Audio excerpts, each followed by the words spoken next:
little later. I was hoping I would have had it like done in 2016, but I can't. The owner didn't want to replace the chair, so if I own this truck, that means that I'm gonna have to replace it for sure. But to do that, I don't want to use my credit card, and then I don't want to owe money on my credit card and then pay finances on my credit card. So I guess it's not going to happen anytime soon. All right, so I'm going to have to wait because my back does hurt. And why is that? Because this chair only goes up and down, and it doesn't go forward and back. So basically, when you got heavy load and the truck goes up and down and it jerks you, like pushes you forward and back, this chair, you see, it doesn't go, it stops, and that your joints are just being they're getting jacked every time when that impact, every time when that jerk kicks in, and then you're after a while, you know what happens? It comes out of place. You have disc inflammation, and it gives you a little bit uncomfortness, and it will be painful. But Trucker Buck is trying to, eliminate that impact, force, or a jerk in the joints. I call it jerk in the joints. That I need to replace this chair.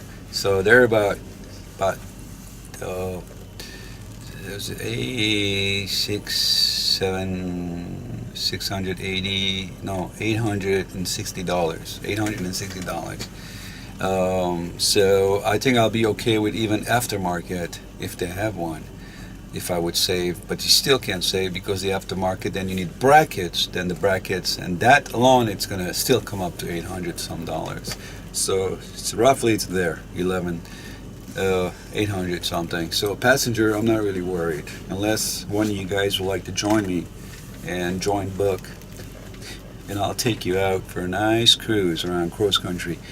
Yes, then we'll make beautiful, wonderful videos. We talk about stories, the past, present, and the future, and we plan things out, what we need to do, what we don't need to do. So, but anyway, story short, here I am, and stranded once again till 5 p.m., 4 p.m., 5 p.m. I think I won't be living around here until 5, 6.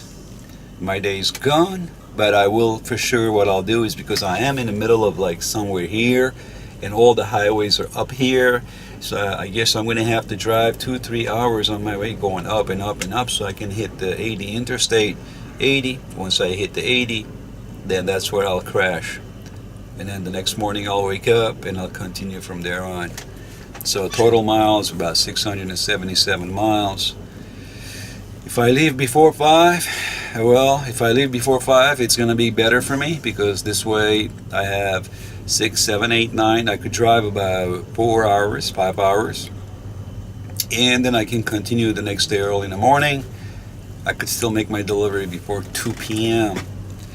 and then I'll be free going home to my little white stallion and my little angel. Oh, you gotta love him. So guys, thank you again for listening. Thank you again for your support. And remember, and those of us who work hard and post videos and we talk about wonderful things,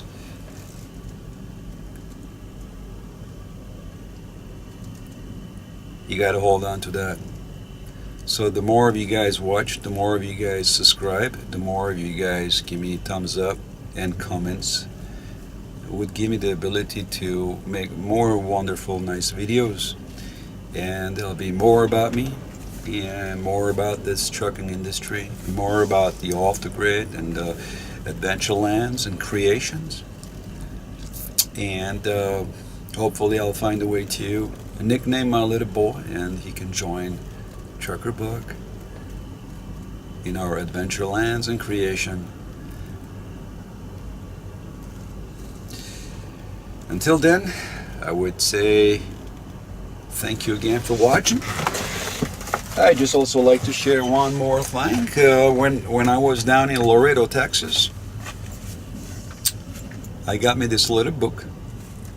It's called the Heroes of the West.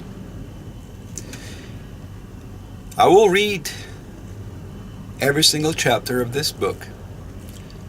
If you guys like them, please let me know. The heroes and outlaws of the West. Heroes, outlaws of the West. And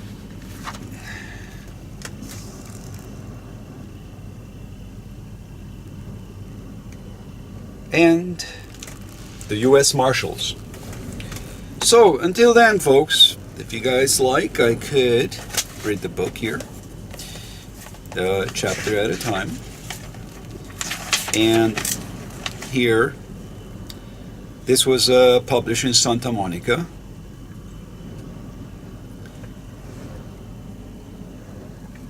And I don't have the year here when it's published, but it is published in Santa Monica. And let me see what year is this published, and I'll tell you. We don't have a year, but oh, here we go.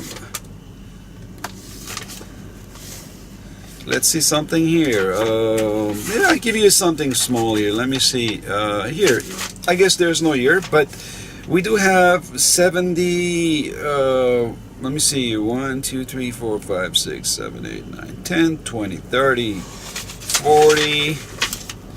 We have about 40 to 50 stories here.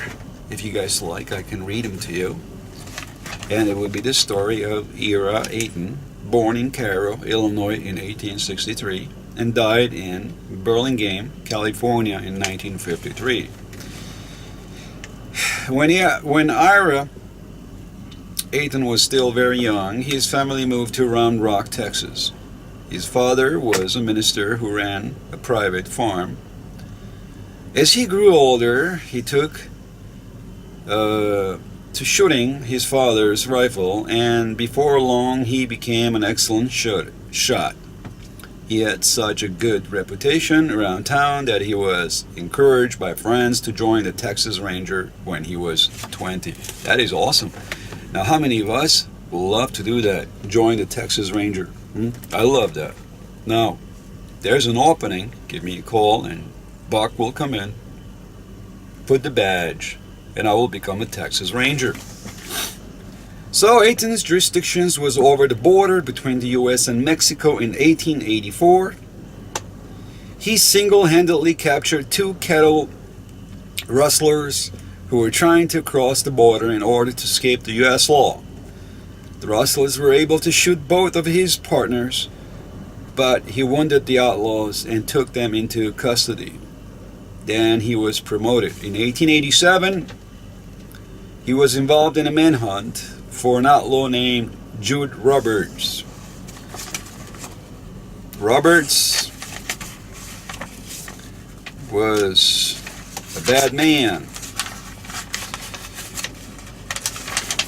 So, when Robert had escaped from jail in Texas before he could be tried for murder, Ayton tracked him across the 3 counties. Finally, encountering him in Williamston County, Ayton attacked Roberts by surprise, shooting him in the arm. But the outlaw managed to escape. Ayton stayed on his trail. However, and after 2 months, he finally caught up again with this man. Ayton hid in the ranch of a man known to be a rival of Roberts. One night, Roberts approached, presumably to start a fight with a rancher. Oh boy. Ayton revealed himself and again wounded Roberts, but the outlaw was again able to escape. This man escaped already 3 times. Incredible. Now, once he escaped again, 1 month later, Ayton finally managed to catch up with him again. For one last time in Texas, panhandler Robert had gone to visit a woman, and the Texas Ranger waited outside of her home. Roberts emerged with his gun drawn, so the 10 shot him dead.